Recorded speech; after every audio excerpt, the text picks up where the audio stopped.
crazy hair today? Don't care. Can you believe that went out like this? Anyway, hi guys.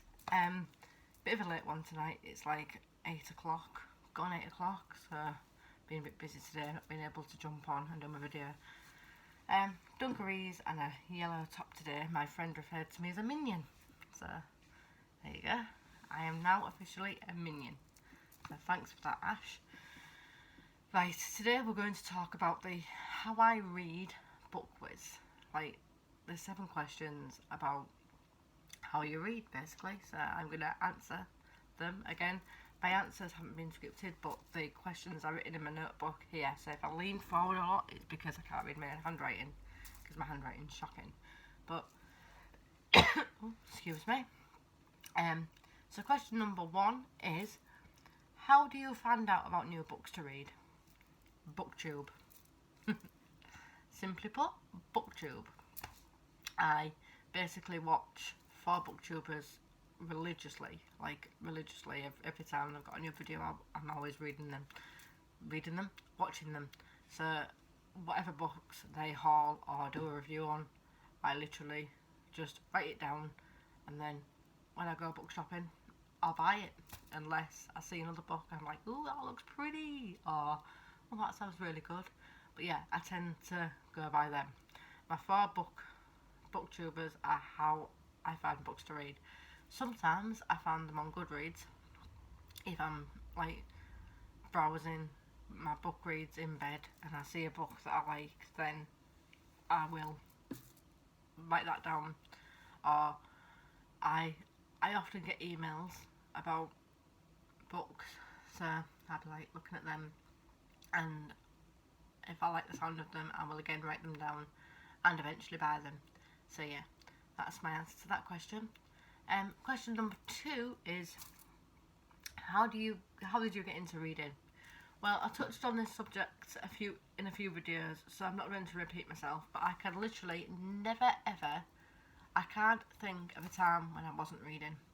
Like at school, I was the nerdy girl who prefers books to people, and I'd never go out in the playground. I'd carry a book with me in my school bag, and I would never go out in the playground. I'd just be sat in the year area near the head's office reading my book, or I'd be under a tree on the school field reading my book.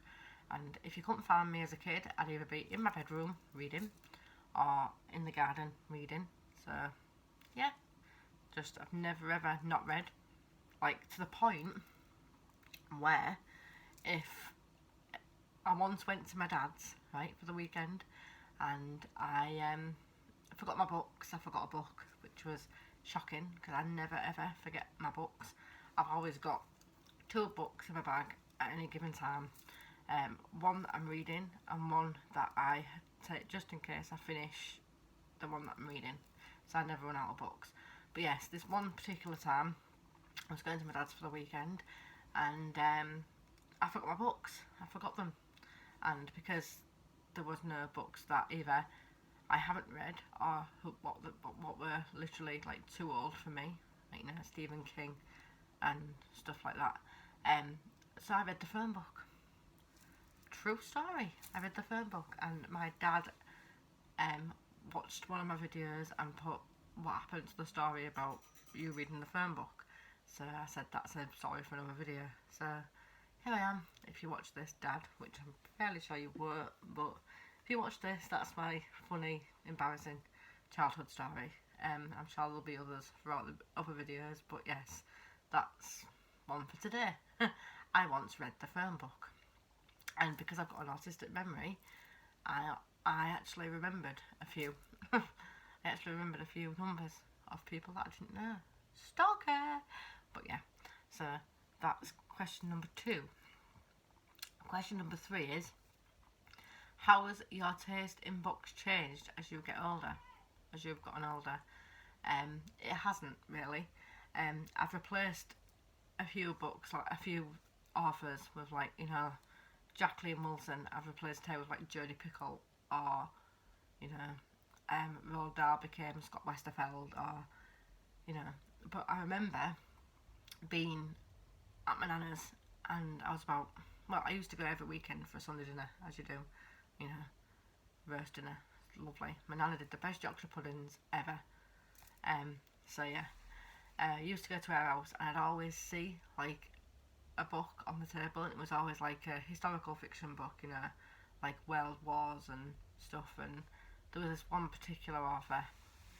I actually the name has actually gone out my head, which is quite scary because that never happens to me.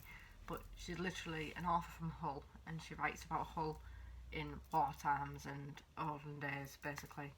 And she quickly became one of my favourite authors, which is why I can't think of what her name is now. But yeah, she's an author who writes about Hull, and she's from Hull. But yeah, and I've always read her as well, and I've always liked historical fiction from being a very young age too. So yeah, my book taste hasn't really changed all that much. I remember reading A Child Called It quite young as well, because my mum used to read them kind of books, and I stumbled upon it, and I probably shouldn't have read it at the age that I did, but I stumbled upon it and quickly became obsessed with like true life and true crime and stuff like that. So I've always read them kind of books too. I'm quite a late YA reader because I kind of missed the boat when I was younger about YA, but I tend to read some of it now. So yeah, so my taste hasn't really changed that much, to be fair. I've got a real sore throat.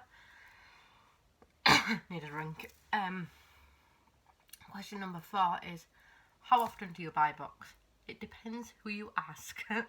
In all honesty, if you ask me, I say not nearly enough, like not nearly as often as I'd like. If you ask my boyfriend or my mum or, you know, any family member, they would say too bloody often. But no, obviously since lockdown I haven't been able to do my normal book shopping, like the charity shops are closed, the bookshops are closed. I did get 32 books my 30th lockdown birthday, which they're now being read and enjoyed and loved and cherished. And I also got 14, I think, or 15 books for Christmas, which I'm slowly making my way through. They are in a pile over there so that they don't get lost within my bookshelf, which is right in front of me, but you can't see it because my camera is on the bookshelf. But I will do a bookshelf tour soon too, so that should be fun. Question number 5 is, how did you find BookTube? Well, actually, I didn't actually find it.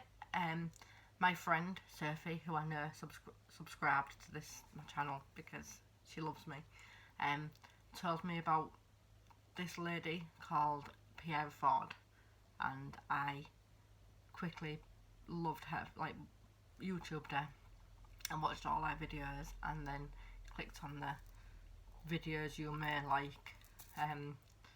thing at the side, and quickly found my 4 favourite ones that I like to read and watch. So there's that. Question number 6, how do you react when you don't like a book ending? Badly. I react very badly. If I don't like a book ending, I'm done. I am done.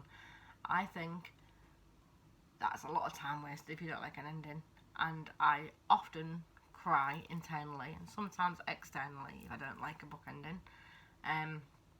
But yeah, I react very badly. I don't like not liking endings.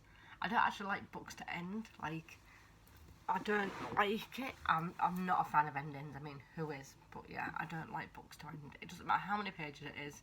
I always want it to carry on. There's always a way you can carry on a book, hence series, and why I don't like the ending of series either. Question number 7, and the last question is, again, daft handwriting, can't read it. How often do you sneak a look at the last page? Never. Never. That's book sacrilege. Shouldn't do it. Didn't even do it with Harry Potter. Should not do it. I don't even skip ahead, like when something really, really intense is happening in my books.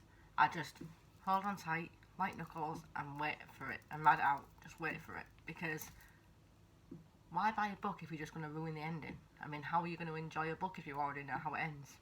You just can't. So anyway, yes, that's my how I read book quiz. Tomorrow I will be doing 2 reviews because I've read 2 books this week alone, and that is Life in Pieces, The Year That Changed Everyone, Donna Porter, and The Reunion by Amy Silver. Finished them 2, and then I will be straight on to The Fault in Our Stars tonight. I'm going to start that because, as I said, I have never even seen the film, so I'm going to read the book, hunt the film down, and watch it. Probably going to cry because I've heard it's very sad, and I've avoided it for years. I've avoided that book. But yeah, so look out for my 2 book reviews tomorrow in the same video. So 1 video a day, 2 book reviews there. So yeah, watch out for that. And I will see you tomorrow for my new video. Bye guys. Bye. Bye.